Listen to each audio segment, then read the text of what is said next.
Mikel, Happy New Year. Happy New Year to you as well. Any fresh injury concerns after Tuesday? No, obviously we haven't trained yet, so today's going to be the first training session properly with the players that obviously started against Villa, so we will know more this afternoon. You spoke about Declan Rice a couple of times this week and the swelling on his knee. Yeah. Has it reduced and has he got a chance for Saturday? Well, not yet, and we have another session today. Let's see how he comes today and how that's feeling, but it was too early that game for him. A couple of others in Calafiori and Mosquera. What chance they could feature? They are both out. They're both out, okay. Gabriel Jesus looking sharp, back scoring. Kai Havertz back in the squad for the first time since the opening day. How pleasing is it to finally have that selection headache, and how much do you think it could help someone like Victor Gyökeres having those players back? Well, it helps the team, it helps every individual. I think that's what we want, to have the option with the amount of games that we have on the schedule. So far we haven't had that option, so yeah, looking forward to have everybody on it, everybody performing, being able to change profiles, to change during the game as well, and to pick the best players in the best condition every time. It's Bournemouth next. The corresponding fixture last season felt like a little bit of a turning point because it was a first defeat of the season for you, but it was also a third red card of the season for you as well. 6 in all last season, but none so far this season. Are you pleased with the discipline and how it's gone so far on that front this season? Obviously we know how important it is to maintain your 11 players on the pitch as much as possible, and yeah, we failed to do that last year. We lost both games against them, and we know the difficulty of that. We know how good of a team they are, how they can threat you from every angle, so we know the difficulty of the game tomorrow. The transfer window is open, of course. You've said that you're Arsenal and you always keep your eyes open and are alert to any potential opportunities. If there was to be any arrivals in this window, would it be with a view to a long-term view with regard to the player that potentially could come in, or are you leaving yourself open to maybe a loan as well, maybe? We are open to every option. Obviously, we can find a solution that is short, medium, and long. It's always much better because it gives you stability, and you don't have to constantly start a process with a new player. But let's see what happens. Let's see what the news are in the next few weeks, and we will try to make the right decision. On potential outs, I know you've been asked this question before. NWANIERI hasn't actually played since the Bruges game. Wasn't in the squad at all against Aston Villa. What's your thinking with him? Would you maybe consider a departure for him on loan, perhaps, just so he can get first-team football? That every player is very important. Every player has a role. That role can change throughout the season for different reasons, and everybody has to be ready to play. That's it. Just finally from me, Mikel, you will know that there's been a managerial departure in Enzo Maresca. Yeah. What was your reaction to it? Did it surprise you? Well, wish him all the best. I really like Enzo as a person, as a professional. I think he's done a terrific job at Chelsea, and that's a decision that he's been made, and just wish him all the best. Thank you. Thank you. Hi. Morning, Mikel. Top of the table, 4 points clear of second place, Manchester City after a convincing win against Aston Villa. What is the mood like amongst the team at the moment? Well, it was very good, obviously, after the game against a really tough opposition again, to perform and to win in the manner that we did. Great focus on Bournemouth. We know how tough it's going to be tomorrow's game, and everybody's at it. You speak about the difficulties of facing Bournemouth. They were actually the only team to do the double over Arsenal last season. Yeah. What lessons did you take from both encounters? Well, a lot. They were two very different games. Obviously, a game there till minute 30 when Saliba gets surprisingly sent off. After, obviously, it was a different game when we managed as well, and we had some chances, but we managed losing the game against a home display at the beginning that it was very dominant, and that ended up in a really poor way for us. So a lot to learn, huge respect for them. I know Andoni really well, and what he's doing, I think incredible, and I'm watching all the games that they played this season and against the top sides, how difficult they made it and how they haven't got results against them as well. Difficult to understand. There was a mention, of course, of the likes of Gabriel Jesus coming back and HAVERTZ in the squad. Someone who's obviously done well up front for you is Leandro Trossard, the most goal involvements. How pleased have you been with his performance of the season so far? Well, I think he's been very consistent, very stable, but all of the front players, I would say, because they all contributed through the season so far in a great way, whether it's starting or whether as an impact players as well. So that's what we need. Whoever we put in there, they will bring different qualities to the team, but I think they're in a great moment. Do you sense a real hunger then from those attacking players to want to start? Yeah, to want to start, but as well fulfilling the role when they have to come in an extraordinary way. That's something that we have improved a lot. So every time we bring in players on the pitch, they really decide in games, and that's what we need. Thank you, best of luck. Thank you. Ian, talk to what? Hi Mikel, how are you? Very good, thank you. 4 points clear at the top. Would you have signed up for that right at the beginning of the season to go into the second half of the year with a lead of 4 points? And is it already beginning to, in your mind, look like that game at the Etihad could be the title decider?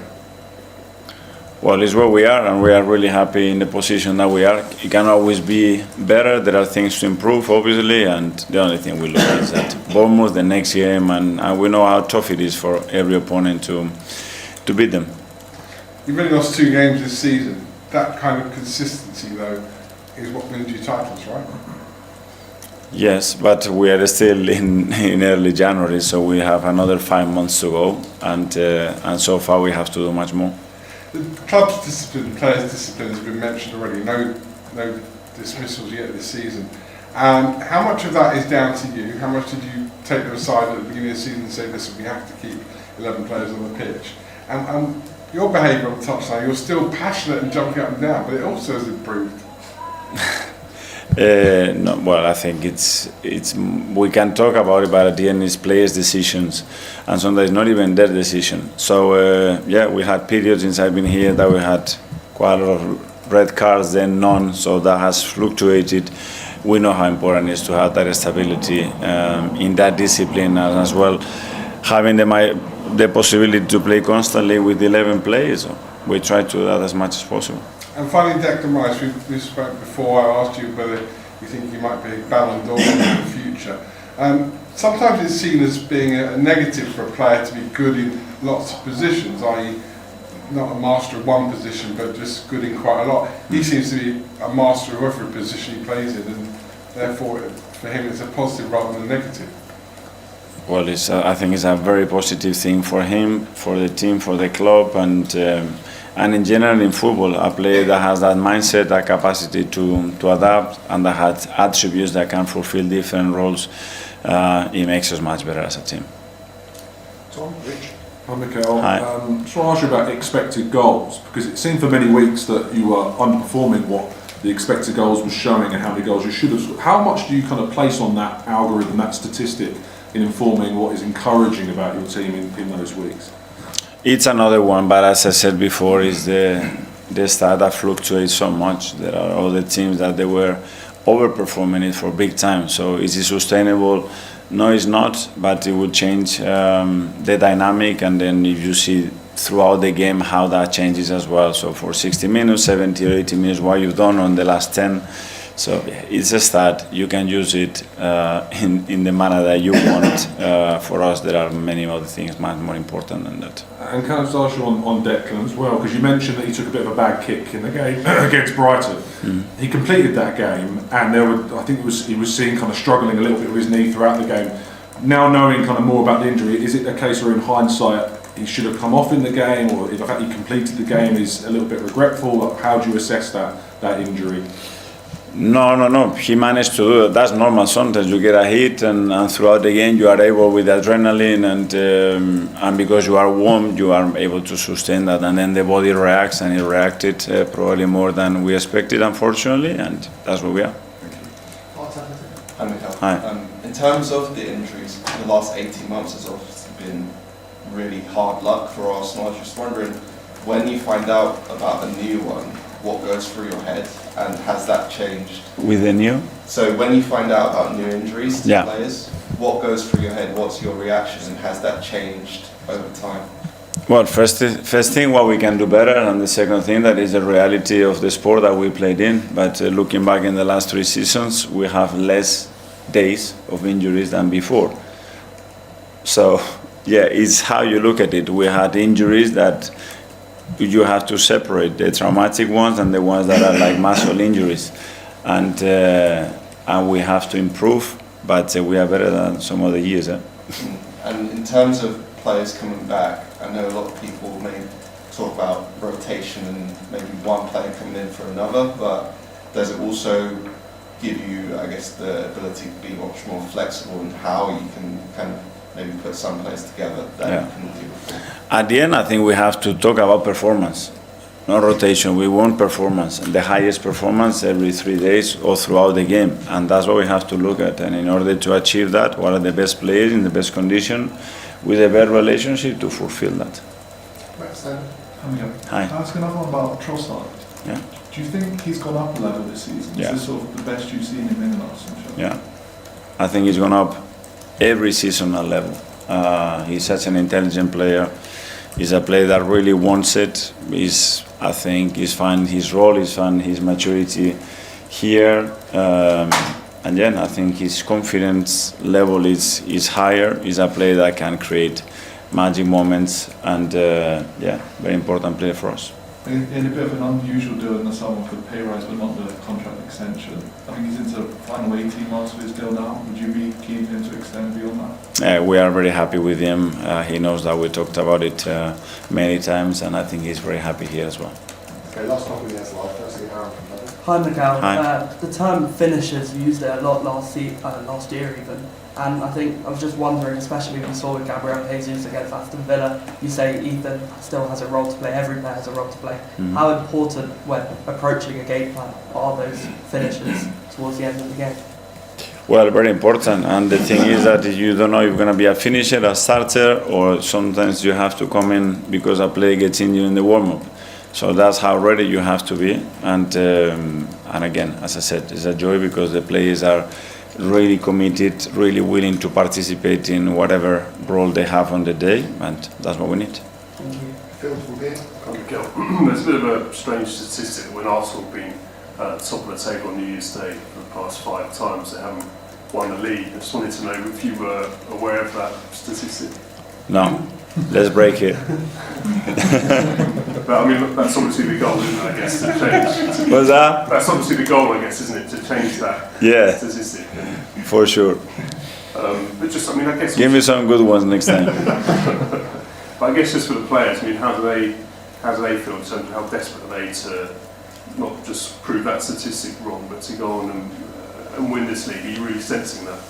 Well, I think that's what they transmit every single day, whether they are with us training on every match. You can see the desire, you can see the energy that they put in, how much they want it, and that's what we need. But there's still 5 months to go, and take it day by day, enjoy that process of being where we are, and go for it.